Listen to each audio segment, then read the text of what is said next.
What's going on, everyone? Welcome back to another special episode of Gumby and the Goobers. So this is going to be our top takeaways from playing Ball Mania, Battle Royales, and just general thoughts on Underdog from this season. For those who don't know who we are, this is our first year taking Underdog seriously in NFL. We have three different volume of players. Basically, I'm the high volume player, Brian's the medium volume player, and Anthony is the low volume player. And let's jump right into it. So, Ball Mania, I would say my number one takeaway is Saquon related, unfortunately, and it's to not fade someone for their 50th percentile outcome, to fade them for their 95th percentile outcome. And basically what I mean by that is if you think that someone has a chance to just mega smash their ADP, even if it's a small chance, you shouldn't be taking zero of them like I had zero Saquon this year. You shouldn't be taking the guys with the flatter curve who are like, okay, their 50th percentile is pretty good, but when they hit really, really good, it's what do you win when you win, basically. You guys have any thoughts on that? Yeah, it's not only that, but it's also the cost that it took to acquire Saquon. Saquon was a second, in a back of the second, third round, early third round pick going into this past year. So the risk of him, it's not like you were picking him at the 101, 102. So you weren't picking him at the 95th percentile outcome. You were getting him, right around where he may have finished ADP wise if he was with the Giants, which we know what the Giants are. So yeah, I think the cost of acquiring Saquon or whoever it is almost as important as where they're going relative to that 99th percentile outcome. Yeah, I think a perfect example of this was I was taking Marvin Harrison Jr. over Saquon Barkley, and realistically, was Marvin Harrison Jr.'s 99th percentile outcome anywhere close to Saquon's? No, never. And you were paying another round, you were paying 15 picks as a premium to draft Marvin Harrison at the end of the first round instead of Saquon at the back of the second, early third. All right, Brian, what are your thoughts on Ball Mania takeaways? Yeah, biggest takeaway for me is that the Murky running back rooms should be targeted and not avoided. The two biggest ones with that this past year, obviously, were Zach Moss and Chase Brown with the Bengals, and then Rachaad White, Bucky Irving with the Bucks.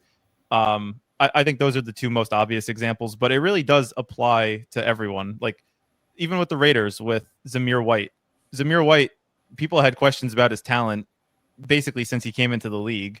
He was going in the 7th or 8th round when you had other guys that were a much better value and much more proven assets than Zamir White was. And, kind of look how that experiment turned out. So I think if you have questions about a running back, we knew Rachaad White's inefficiency going into the year, that he couldn't run the ball. He was very inefficient, had 3 yards per carry going into his second year or third year playing.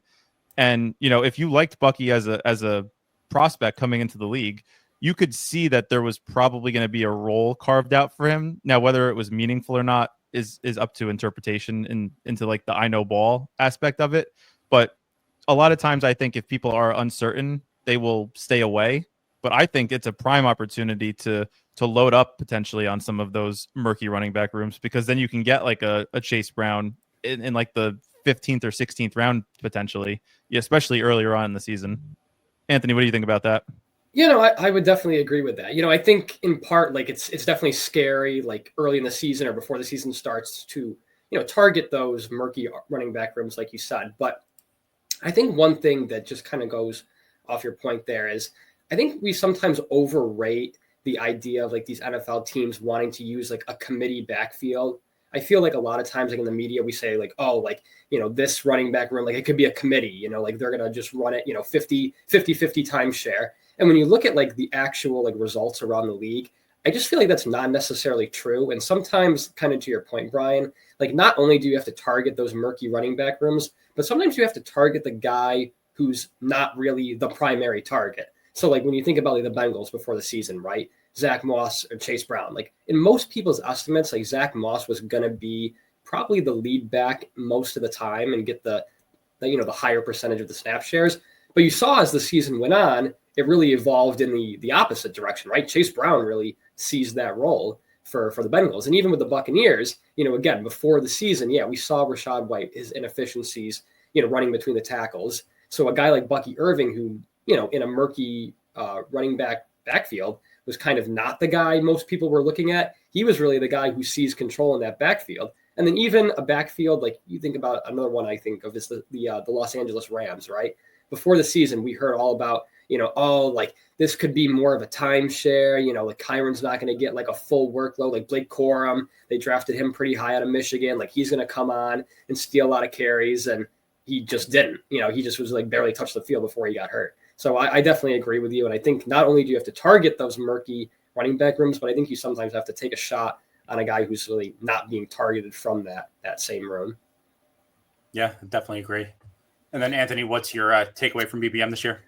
Yeah, so one point that I really wanted to call out. So I think when it comes to drafting players who kind of are starting the season either on the IR or just maybe not even on the IR, but just have like an injury concern or injury risk heading into the season, from what I saw in year one, and again, obviously I'm new to this, but I think that it can pay off for you, but it could also be a colossal waste of a pick, right? So kind of a couple of examples that I was thinking about were like Nick Chubb and Jonathan Brooks, right? 2 running backs, right? So both those guys, obviously Jonathan Brooks, a rookie coming out of Texas, and then Nick Chubb, a guy who's been in the league. I think a lot of people saw Nick Chubb and they were like, man, this guy, when he's healthy, he's like a top 7-8 running back in the league. He's been the NFL's leading rusher in the past. So I think a lot of people were targeting Nick Chubb as maybe like a mid-round like steal, and then Jonathan Brooks going probably even later. They looked at that backfield and they said, oh my gosh, Carolina Panthers. I think before the season started, nobody was even talking about Chuba. We were talking about Miles Sanders, as funny as it is to say that. And, I feel like, again, a lot of people were targeting those 2 guys specifically, and neither of those picks worked out in the least bit. They were both colossal busts. And it just kind of makes me think about a guy next season as we're looking ahead a little bit. How about Rashee Rice? Okay. And now I know Rashee Rice having an unbelievable start to the year before he got hurt, about a month in, but you look at the Chiefs next season, and I know we're looking ahead here, but if Kelsey's back, doesn't retire, Hollywood Brown's probably going to be there. Xavier Worthy, he's come on strong the last couple of months. Like, is Rashee Rice a guy who might be possibly a colossal waste of a pick next year? I'm just putting it out there. I know it's probably a hot take, but I just be careful with those guys who start the season with big injury risk. Yeah, another one who kind of worked out, not a mega smash, but a pretty good pick still, was J.K. Dobbins, who was like the injury prone, starting the season injured, but he ended up working out. Yeah, that was a good one. Yep. Any other thoughts there, Brian? Yeah, I think with Rashee Rice specifically, you also have to factor in a potential suspension for what happened the past year in the offseason. So that's even more of a nuanced situation. Yeah, agreed. I think if you want to just try to balance out what you're doing, like sometimes you want to take the guy who's coming back from an injury, like Chris Godwin, good example of that potentially this year. Sometimes you want to just take the backup running back who is going to be the starter and then see how it pans out. Taking Jerome Ford this year, was a decent pick relative to where he was going for his role in the offense. So it really just depends on the situation. And I think it's good to just, evaluate your exposures and see who you want to have more of. And to tie it all together, both years kind of fit together where it's like, just take the cheaper guy. Hurt, injured, doesn't matter. Like, just take the cheaper guy. Probably it works out more than like ADP would say it should. Right. All right. So moving on to the battle royales, I have like a 2-for-1 takeaway. They're both about projections. The first one is that guessing projections matters a lot in the 12-man drafts, like the dog bowls, but almost not at all in the 6-man drafts. Just because of the way that like projection becomes so flat from like the 4th round to the 6th round in the 6-man drafts doesn't matter as much. But if you can get someone at like pick 65, that's going to start going at pick 35 in the dog bowls. That's such a huge value to have like a high projection with your late round pick. And then another one that kind of ties into that is not being afraid to like change or like IKB projections if you feel like they're wrong. As good as projections are, they're not perfect, and there are spots where they're wrong. Especially, you'll see it a lot more on like bigger slates where like you can't put as much time to each team, and there's just something you think is wrong. Just bumping that player up a point or two can like really affect how much of them you're getting. And if you're right in that direction, it's going to help you out a lot. Yeah, I mean, I think to your point, like, look, the projections are to our advantage, right? And I know that kind of earlier in the season, Brian and I were both a little skeptical of projections and maybe didn't buy into them fully. But I mean, we saw firsthand, right? I can't remember which week it was, but we both, we all tried to do our own projections, right? The one week, I think it was like week 7 or 8, we tried to do our own, and it was tough. I mean, it was very difficult. And that was only projecting, 50 players, I think it was, whereas ETR is projecting hundreds and hundreds. But I think, like you said, Eric, at the same time, like there's always going to be some element of error baked into the projections. And I think not being too robotic with it and just kind of obeying whatever the projections say, just because that's what they say, you can't, I think consistently to have success, you do need to think for your own and, think independently, and not always just go by the projections, because again, you're projecting hundreds of players. So inherently they're going to be wrong sometimes from week to week. Right. Plus you also get a little bit different if your projections are a little bit different too, which helps not being as correlated to the lineups you're playing against. Brian, what's your BR takeaway? Yeah, mine is kind of going off of what you just finished with, Eric, that it's the importance of uniqueness building these lineups to not crush your EV is so valuable. If you could like even think of this past slate that we just had in weeks, or what do you call it, in the champion slate with Buffalo, Kansas City, and then the Eagles and Washington. If you took Mac Hollins, who was essentially going drafted in, I would imagine, less than 10% of these drafts, it's a great way to get unique. You're only, if he does hit and his projection that you're not sacrificing from like 6 points for a guy who gets drafted 80% of the time, think of like a Olamide Zacchaeus in that specific slate, versus a Mac Hollins who's only projected for like a point less, but getting drafted a significantly less amount of time. If Mac Hollins hits and you have him on your team, you're only going to, and he's optimal, you'll only be competing with 10% of other teams that drafted him. So you're getting unique, you're increasing your EV, and I think that's the most important thing in these small slates.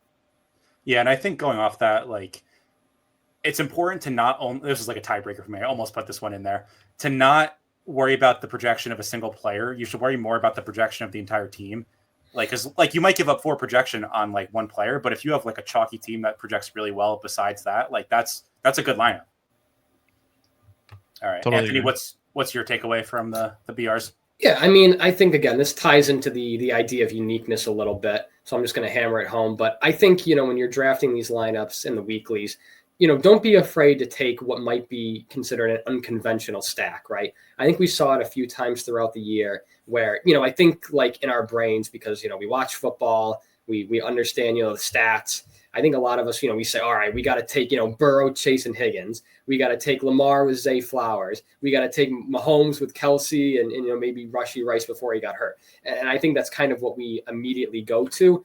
But, there's a couple times throughout the year. Once, I think early in the year, I remember there was, I think it might have been a dog bowl seat that was won by a guy that had like Justin Fields, like Pat Freiermuth, and I can't even remember who else. It might have been like somebody else. Maybe it was Pickens. I don't know. But my point being, like, that was super unconventional, right? And then even I think there was one later in the year where it was like Andy Dalton. It might have been Andy Dalton, Thielen, and was it Deontay Johnson also when he was still there and actually playing football. So my point being, sometimes you got to take these unconventional stacks. And I think that you also, on top of that, we look every week, look at the Vegas totals, right? Look at the totals for these games and see like what games are projecting to be, high scoring. And yeah, a lot of times it's going to be, the Bengals, it's going to be, the Ravens, the Bills. But there are some times where, you've got a team that's just going up against kind of a crappy defense. And it's like, okay, like this might be the week to take Justin Fields with Pat Freiermuth. Like nobody else is really doing it. And that's one way that you can be unique, like Brian was saying, and then also be optimal and get yourself a dog bowl seat. Yeah, I think that's definitely true too. And I'm more willing to give up projection with like a pick or like a team if it's gaining correlation too. So like you can kind of overcome that projection with like correlation, because like obviously if one player goes off, the other one does too. So like if you have Justin Fields and let's say like in that simulation of the universe, he goes off for 25 points, the projection on the players on his team are also going to go up. So it's like you're kind of giving up projection, but you're kind of not by gaining correlation. All based on the story you're telling with the lineup you draft. Yep.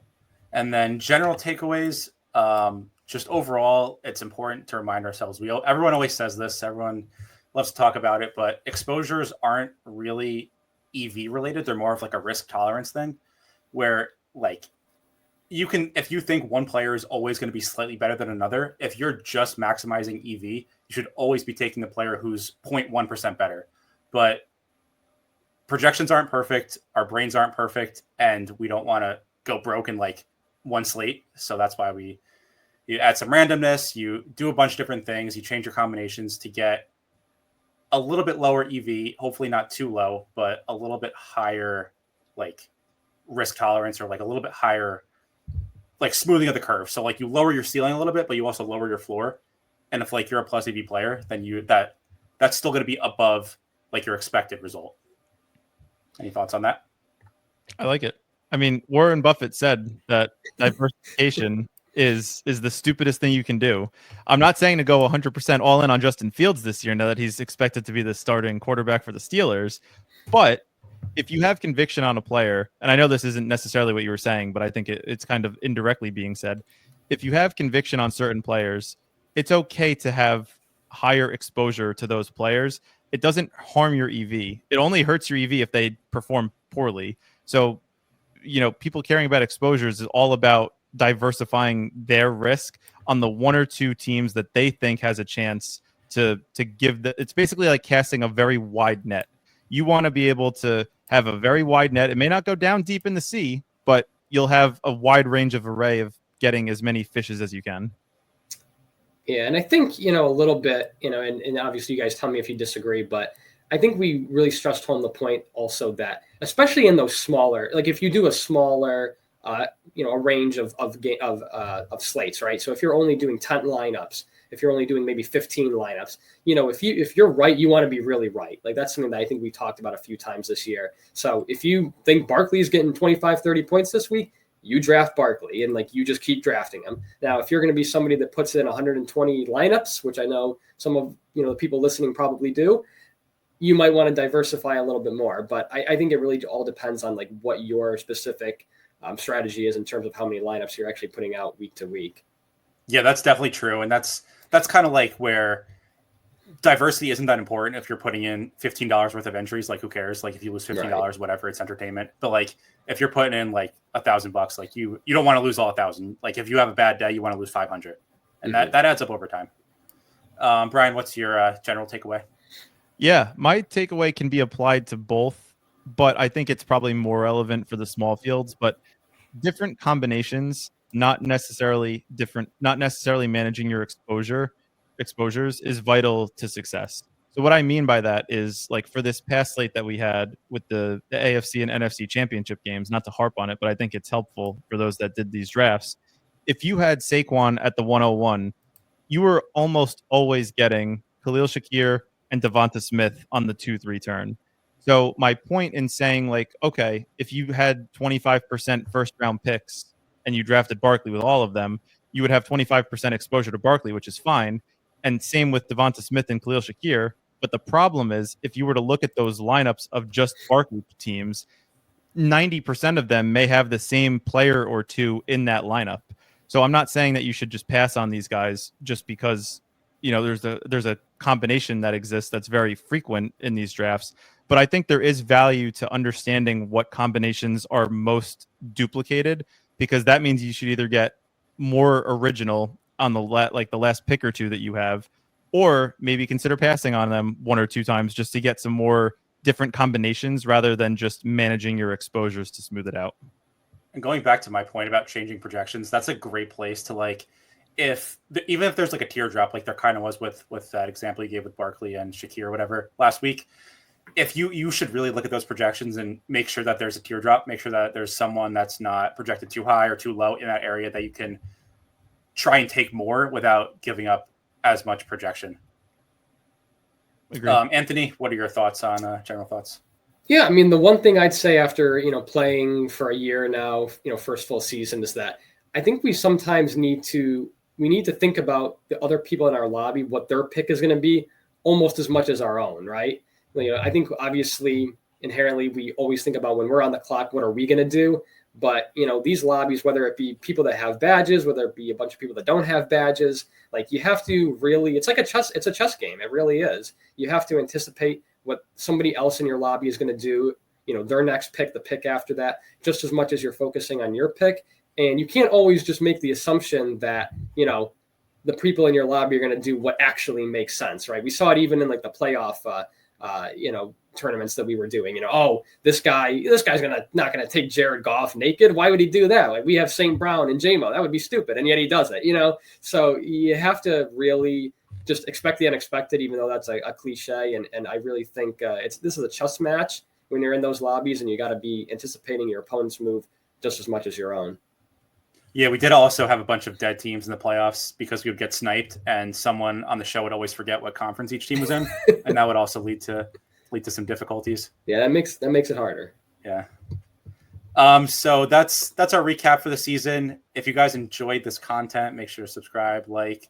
So our plan is going to be, we'll be doing some big boards, maybe like once a week, once every other week. But as the summer gets going, we'll ramp up with some more BBM drafts and just kind of shooting the shit while we're hanging out doing some drafts. If you guys like that kind of content, make sure you check us out.